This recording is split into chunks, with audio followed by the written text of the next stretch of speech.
Hey everyone, I wanted to let you know what the Upstagers did yesterday. We participated in the West Michigan Theater Festival at Muskegon Community College, and we had a blast. The theater department at the community college has hosted the event for several years. Drama students from many of the local high schools come out, and each group performs a short play for everyone else. Now yesterday we saw 3 high schools do their thing. Muskegon had a huge cast that performed a script called 15 Reasons Not to Be in a Play. They had some really great ensemble work. All of the cast members did really cool movement and speech in unison. It was big, it was weird, it was fun. Reese Puffer went with a really heavy historical piece called Blood Wedding. It's a revenge play where this jerk named Leonardo has an affair with this young girl who's about to be married. And when the girl's fiance finds out about it on their wedding day, he tracks them both down and the 2 men kill each other. It was really well acted and it was really intense. Grand Haven did scenes from a show called The Effect of Gamma Rays on Man in the Moon Marigolds. No, I'm not kidding, that's the name of the title. It centers around a verbally abusive mom and how she controls the lives of both of her daughters. Their characterization was great. You had the tough mom, the extremely shy younger sister, and the older daughter who's not afraid to stand up to her mother. It's always fun to see what Grand Haven is doing, and they did great. Finally, we performed about 25 minutes of our fall play, which was The Miracle Worker. It was great to see it on stage again. We've been meeting every other week after school for the past few months just to keep it fresh in our memory. It tells the story of Helen Keller, a young girl who is blind and deaf. Her family has no idea how to deal with her disability in the Deep South in the 1880s, so they let her run wild. And soon she's taken over the house. She's the bully of the family and everyone's afraid of her. Her mother calls in a teacher named Annie Sullivan to show her how to behave, but both of them are so stubborn it takes weeks before Annie can make any change in the girl's behavior. The play has one of the most famous fight scenes in all of American theater, and we really had fun performing it for a house full of dedicated drama people. We received 3 awards, 1 for the entire group. We had a really tightly knit cast that was really small, less than a dozen major characters, so we knew our lines and our parts inside out. We got another award for blocking and movement, and Caitlin Hagenbart got special recognition for her part as Kate Keller. You've really got to be good to share the stage with really dominant characters like Helen and Annie and still stand out, and Caitlin did that beautifully during the play and yesterday during the competition too. It was great to see. We had a really fun day, and when we came back to the building, we celebrated Austin's birthday. I want to thank our friends at MCC for inviting us back year after year. Thanks to the transportation department for delivering the dining table and the chairs that we needed for our scene. And most importantly, thanks to the actors for making Fruitport look so great. And thanks for watching. I'll see you soon. Bye. Hey everyone, let's talk about shot variety today. Anytime you make a video, you never want to look at your subject from the same point of view. If you look at this image of 2 of our Fruitport media guys, it's pretty standard. That's what most of us would do. It would be a straightforward shot on our subject.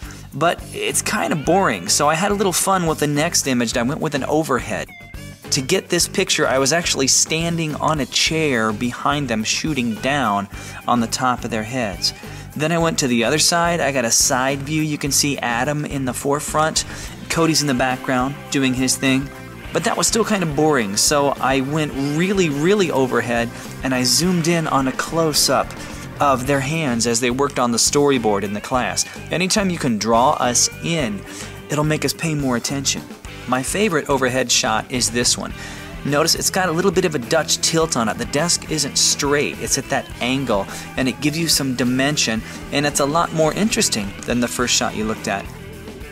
And then finally, I went for a close-up of just one of the guys who says we have to show them both at the same time. Always look for detail, always look for 9 million ways to show the same thing on camera, and your videos will rock. See ya later.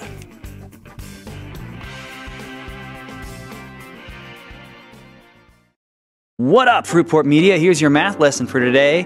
1 shot equals 1 shot. Many of us begin a line, then we mess it up, which looks like this. I'm sorry, Jeff. I just can't go on like this. It's just not working out. It's okay.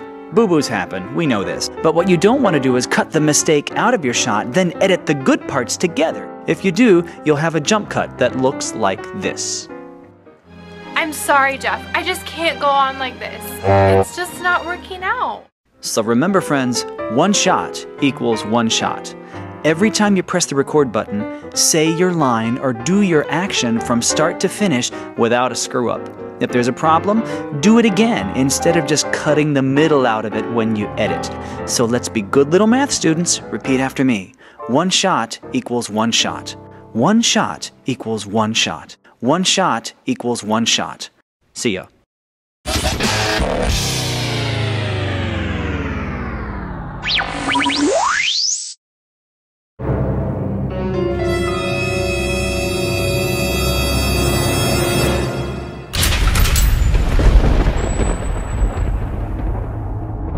It's alive! It's alive! What's alive, Master? My creation, Igor. I took two different words and merged them into one being. No, it can't be. But it is. Look, I have eternally joined the word must with the word of, as in, I must have been a genius to do it. I'm sorry, Master, but that is incorrect. No, it's not. I'm a genius. You may be a genius, but your writing is terrible. Must have is a contraction for the word must and the word have, as in, you must have been a bonehead to write a sentence like that. It's an inhuman monster. Oh no, your diabolical creation is awakening from its eternal sleep. Why have you created me thus? Get back, you! It was all an accident! A horrible accident! Get back! Get back or I'll set you ablaze with this torch! Wait, Master. Do not harm him. Calm down, my friend. I will take you far away from here, where you can live in peace and harmony and not be burnt by the flame. Fire bad friend. Good. Yes, come with me. We will have ice cream. Ice cream. I like chocolate. So remember, Master, must have is a contraction for must and have. Learn your lesson well, students, and shun the path my master has tread. You must have been a pretty smart cookie to learn that. Puppy, can we keep him? No. Ow! And don't forget to duck when you go through the door. I'm so clumsy. I feel like I have 2 left feet. Oh, look. I do have 2 left feet.